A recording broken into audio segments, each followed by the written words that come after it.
Monster Musume has been around for a while, and I don't know if I would recommend it to new people. What do world governments do when they learn that fantastical beings are not merely fiction, but flesh and blood, and not to mention feather, hoof, and fang? Why, they create new regulations, of course, like the Interspecies Cultural Exchange Accord. When 20-something Kuritsu Kimihito becomes an involuntary volunteer in the government homestay program for the Monster Girls, his world is turned upside down. A Lamia named Mia is sent to live with him, and it's Kimihito's job to make sure that the sexy snake girl integrates into everyday life. While cold-blooded Mia is hot for Kimihito, the penalties for interspecies breeding are dire. Even worse, when a Bumux centaur girl and a scantily clad harpy moves into Kimihito's house, what's a full-blooded young man with raging hormones to do? Now, don't get me wrong, I am not saying Monster Musume is bad, so let me talk about it real quick, because the premise is real simple. You follow our main character, Kimihito, right here, which you never hear his name referred outside of maybe like 2 or 3 times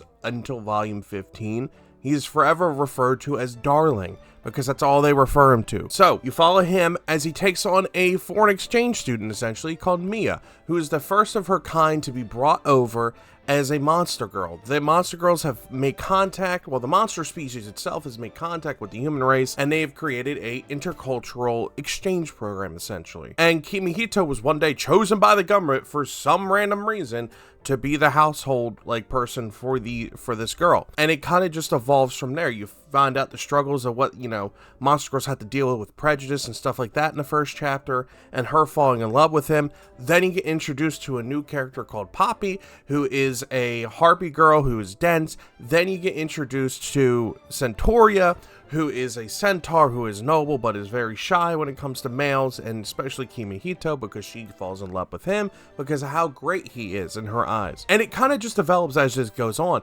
It's just a massive fan service manga. If you are really big into Monster Girls, this is something that is up your alley. As you see by all the manga panels going by me as I am currently talking to you, it is something that is definitely up someone's alley if they have a big Monster Girl thing. And I like Monster Girls, don't get me wrong. I buy every new volume that comes out for Monster Musume. But would I recommend this to someone getting into manga, trying to figure out what they like? No, I wouldn't. The fan service is well overdone. It's on almost every other panel, and I personally like that. It's nice, don't get me wrong. I like switching up once in a while, going from something serious and lighthearted to just cleansing the palate and throwing this on, and well, I don't know if it'd be cleansing, probably be tainting the palate, but point is, I don't think anyone new coming into manga should read Monster Musume. Now, I know for a fact that people are going to recommend it to their friends. They're going to be like, hey, I know what you should watch. Me personally, or not watch, read. Me personally, I don't think new people should read it. Now, don't get me wrong, if they already read like High School DxD or High School of the Dead or Triage X, something along those lines, then throw this to the wind. Be like, here, this will definitely be up your alley. Go ahead and watch this. Or go ahead and read this. Watching it too, the anime was pretty good. The anime was a good 8 out of 10. I wouldn't say it's like the best thing in the world, but it was pretty good. For 13 episodes, you definitely got your point across. You definitely got your etchiness. You definitely got the fan service that you wanted.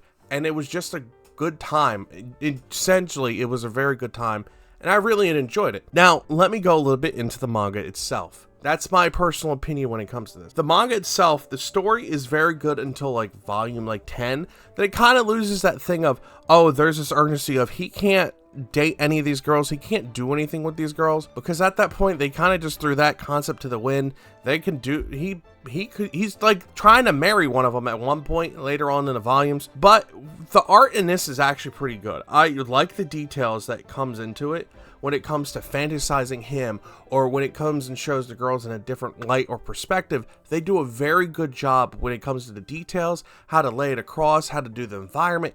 Everything about the manga is very solid. I really do stand by that. And as someone who's been reading it since day one, has come out in America, has slowly been waiting for a volume, a year and a half a piece, kind of over here, I really enjoy it. I thoroughly enjoy it. This is something that has been part of my collection, something that really sticks with me, and I really do enjoy it.